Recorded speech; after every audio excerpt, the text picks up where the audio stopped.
So this morning, we are going to be doing lesson 52. Yesterday, as you remember, we did lesson 49, which was about strategy formulation. We spoke about the objectives that we need to consider when formulating a strategy, such as the acquisition and the retention. We then spoke about the case study on how to apply alternative options for the same strategy. So what is it that is going to work and what is it that is not going to work? We did a case study on ShopRite and their online shopping and deliveries. And we came up with options that could not work because of the geographical location of ShopRite's customers and target audience, their demographics such as age and the technological impact of it, as well as the social order of suburbs such as crime and daily protests. On lesson 51, we then spoke about the decisions that we need to consider when formulating a strategy. So we looked at decision 1 and 2. Good morning, Kia.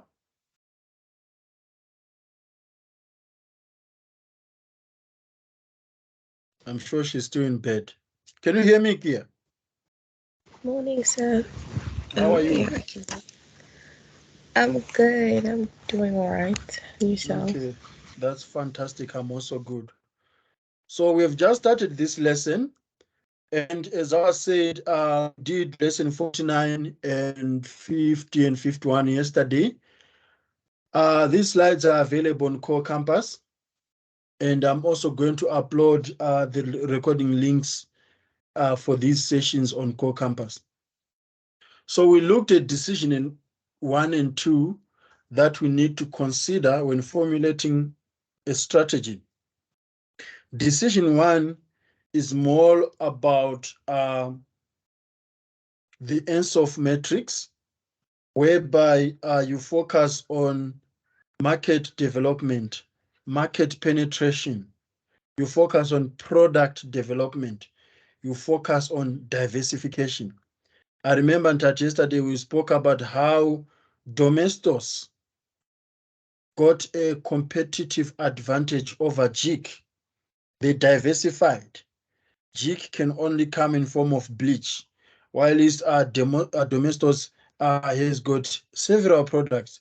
So that's part of the product development diversification, which can lead to market development and market penetration. We also spoke about how some products can market themselves on their own. That's why we've never come across the advertisement or the marketing initiatives for salt. Or maybe you guys have come across it for sugar and so on. I've never seen, for example, a Harlot's sugar advertising, because those brands can advertise themselves. Or their marketing team can only drive awareness. Brands like iPhone, they don't fight hard to advertise the iPhone products. They can always create awareness that a new model is now out. Otherwise, the product itself, its features, its qualities, its abilities, its compatibility, its durability can always market itself. So those are things that we looked at decision 1. Then decision 2, we spoke about business models. We spoke about business models. Coming up with a strategy for a brand that does not lead to income generation is as good as not a good strategy at all. So a strategy must be able to drive sales, be it in form of acquisition, be it in form of retention. At the end of the day, it needs to bring money to the company. So we need to talk about the business models. We need to talk about income generation. There are so many things that we discuss under business models. Remember the B2B, B2C,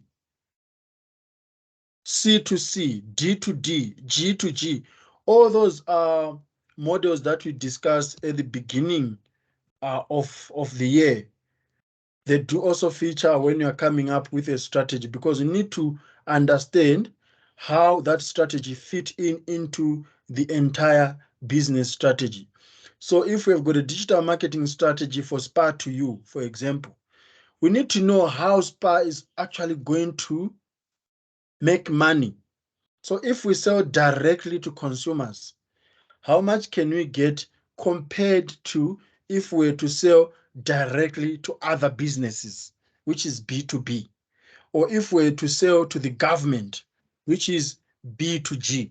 So those are the models that we need to think of. And it doesn't end there.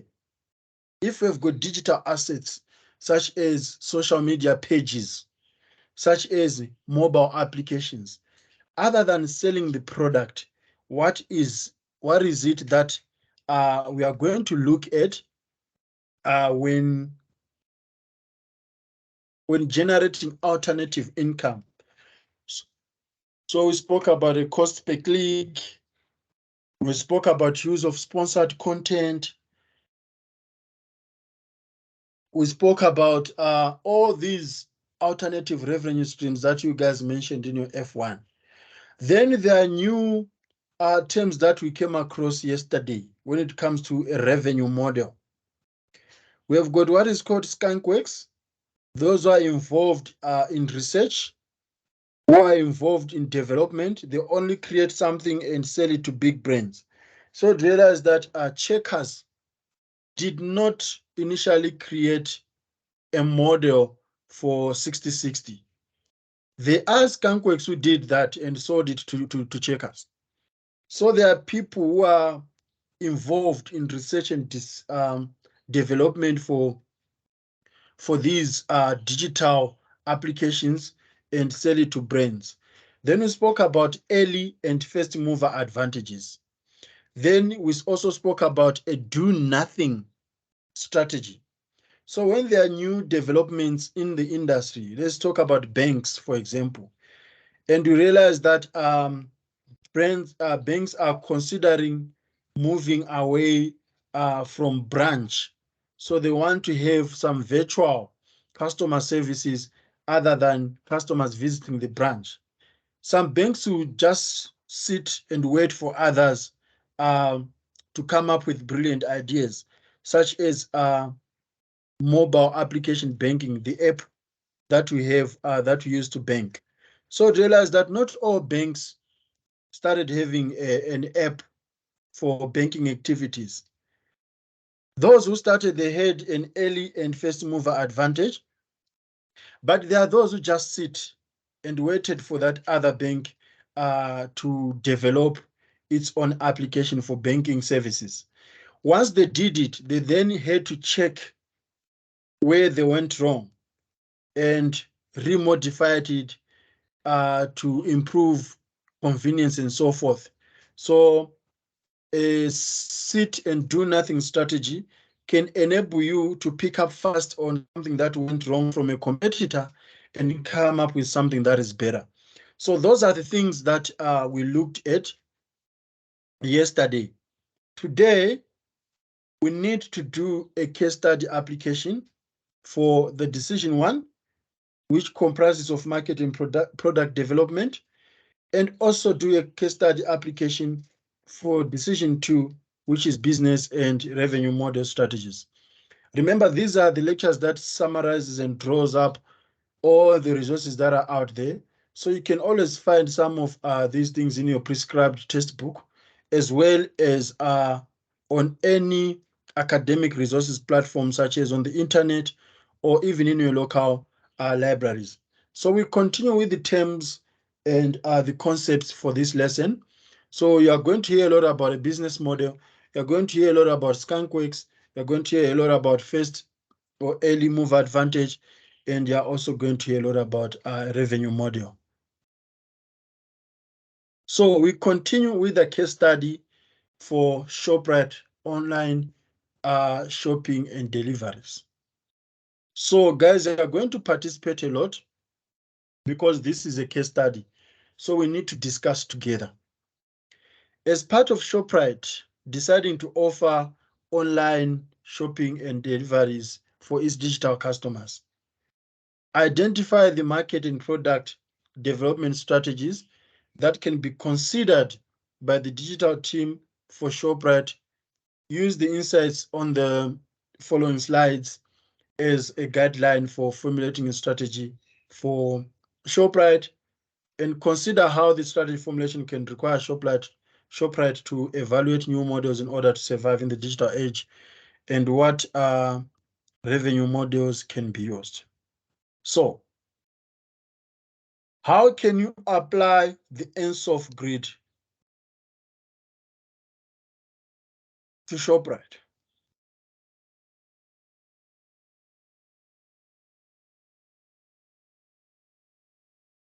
So if ShopRite were to move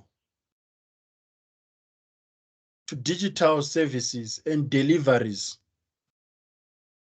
how would they develop the market and how would they penetrate the market?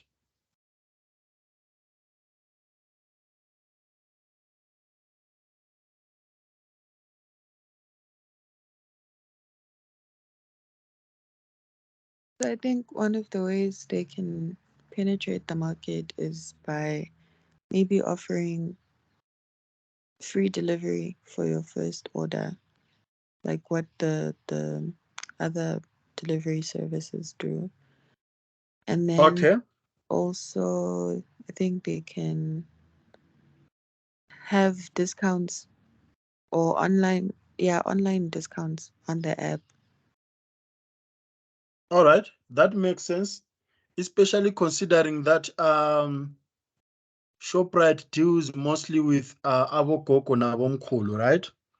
Those who rely on SASSA grant and so on, and people who are in townships would not have such a notable income. So ShopRite can come up with discounts for senior citizens, let's say pensioners who are above 65 or 60. It can also come up with free delivery services. Maybe it's on a customer's birthday and so on. So I do agree with you, Ntati, that in order to penetrate, so this is for penetrating the market because the market already exists. ShopRite already have its offline customers, but now they want to utilize the same offline customers to make their services digital. So they can offer free delivery services. What else can they do?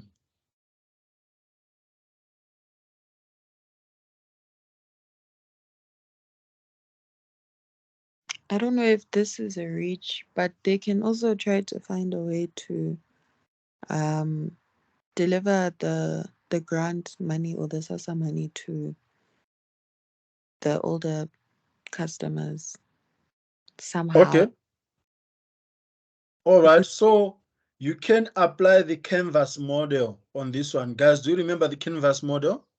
yes, Yes, where you have key partners. There's that section where you have key partners. So ShopRite can partner with SASSA,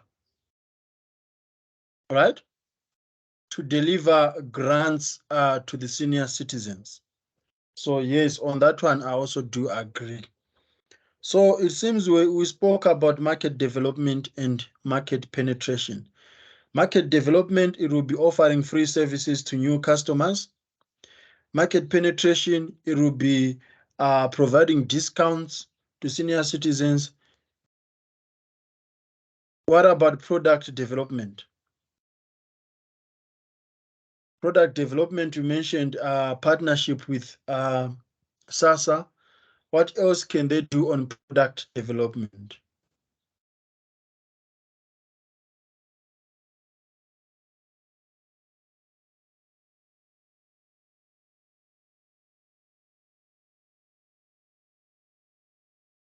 Remember, product is not only what ShopRite sells, it is the services that they can produce for their customers.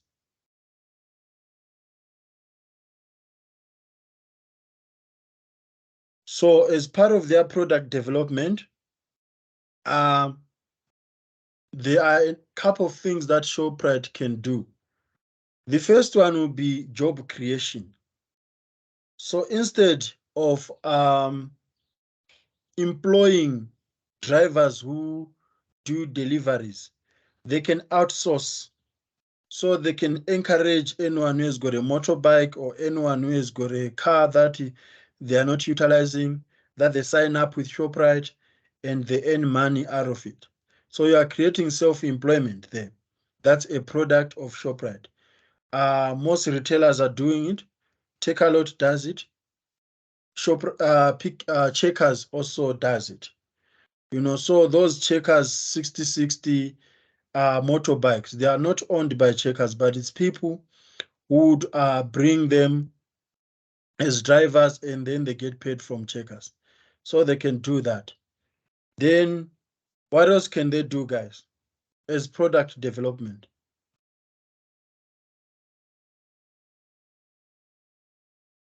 Also considering the fact that delivering in townships can be risky, as we discussed yesterday in Tati, ShopRite can also create an order online and collect at the store model. I think some stores do that, whereby you can order something online and go to the nearby store to collect it. So that's one of the things that you can do, and this is a good strategy because it brings together in-store shopping and digital shopping. Then on diversification, ShopRite, other than customers ordering groceries from ShopRite, it can bring up other services like courier services that has got nothing to do with shopping, but it will be part of their diversity. It can do mobile money transfer. I think ShopRite does have physical money transfers, right? Can you send someone money using ShopRite, guys? I think you can. Yeah, so they can also digitalize that. Those are one of the ways that ShopRite can do. So that's decision one. What about decision two about the business models? Which business model should ShopRite adopt or utilize?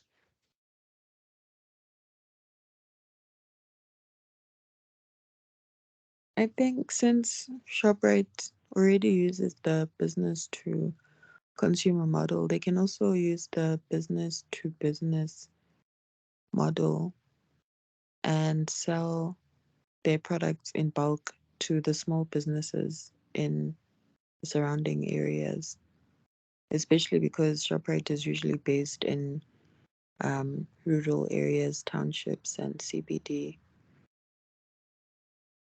Okay, that would be very interesting. Things like stationery, they can sell to startup businesses. I do understand. I do agree with you. Though it's tricky because there are also many competitors in that sector who would supply SMEs, small and medium enterprises, with office needs such as stationery. But yes, ShopRite can compete in that sector. What other ways can ShopRite use to generate money? Do you think ShopRite can adopt an early first mover advantage or just sit and do nothing?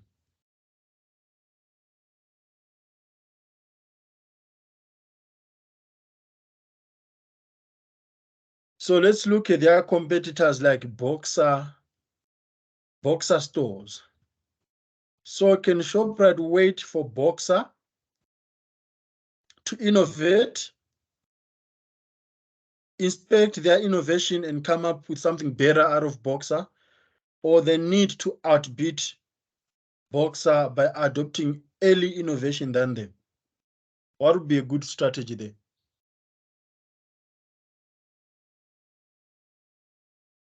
I think waiting would be better because for Shoprite to have an online shopping and delivery service, it's very risky. So it would be better if Shoprite saw or waited and saw if Boxer can pull it off, for example. Okay. Yeah, it's always tricky, especially even in our daily realities and in our social setups. One would ask him or herself that, can I just wait and see what is going to happen? Let me wait for others to do first. Then once others have done it, maybe I can see how it goes. So you are actually using others to test the depth of waters. And it has got its own disadvantages and advantages, you know. So what if others test the depth of waters and they actually successfully progress with that endeavor, to the extent that when you are testing the depth of waters and you want to get nothing because you already got something that was underneath the water, if you get what I mean. So if there was gold underneath water and you are hesitating because it's quite deep, then you want to wait, you want to just sit and do nothing, wait for someone to take a risk to take that gold. But if that person successfully takes that gold and finishes it, it means that there's nothing that you are going to get out of it. I don't know if you're getting my example, guys.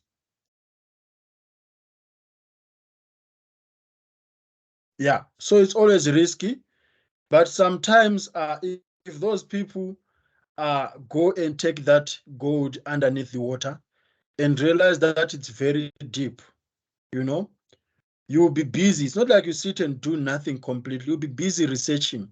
That's the job for skunkworks. Remember, skunkworks do research and development.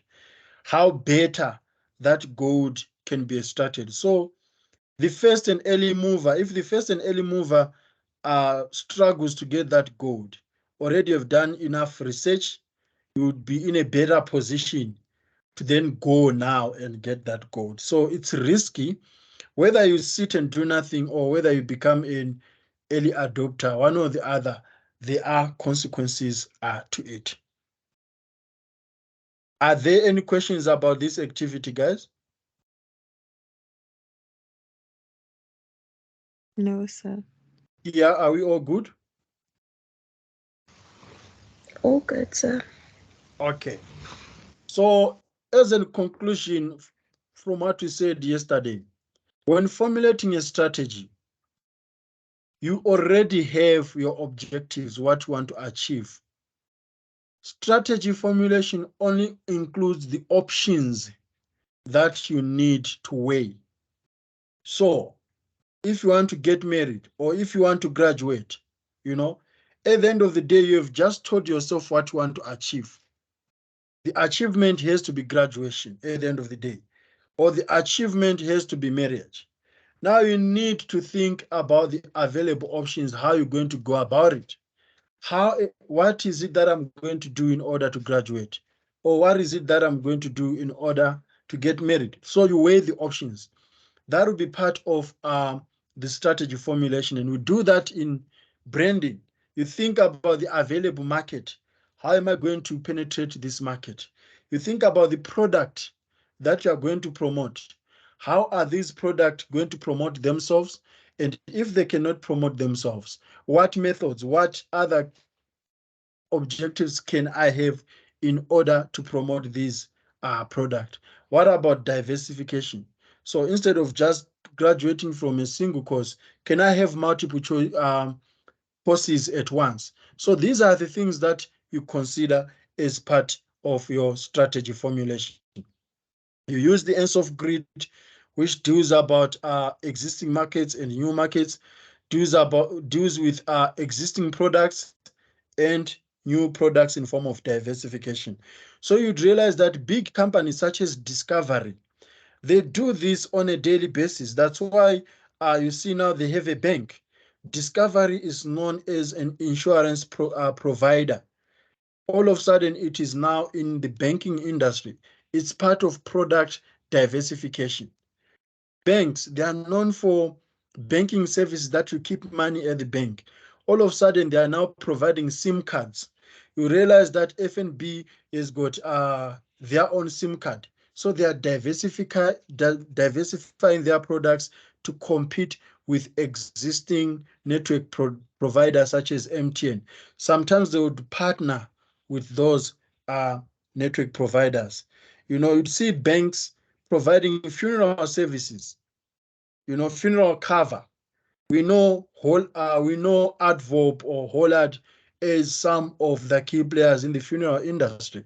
But all of a sudden, you'd see Nedbank, you'd see Standard Bank, you'd see Capitec coming up with funeral cover services. It's part of diversification.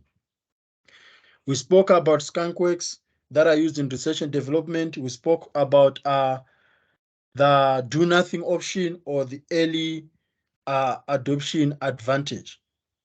So, in conclusion, this lesson continues to offer you an opportunity to develop a greater awareness of digital marketing by integrating the digital marketing strategy to traditional marketing and business strategies.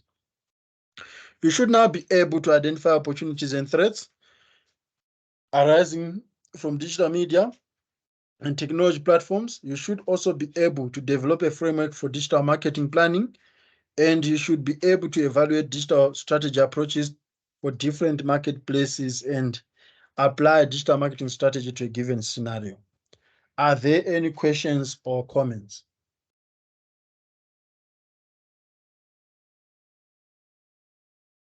No questions. No questions. Okay. So now, in the next lecture, we are going to be looking at the target marketing strategy. So this should be decision 3. We've done decision 1 and 2. So as part of strategy formulation, we looked at market penetration, market and product development. We looked at the business model, how we're going to generate money. So now we're going to look at how are we going to target our customers, or how are we going to reach the marketplace.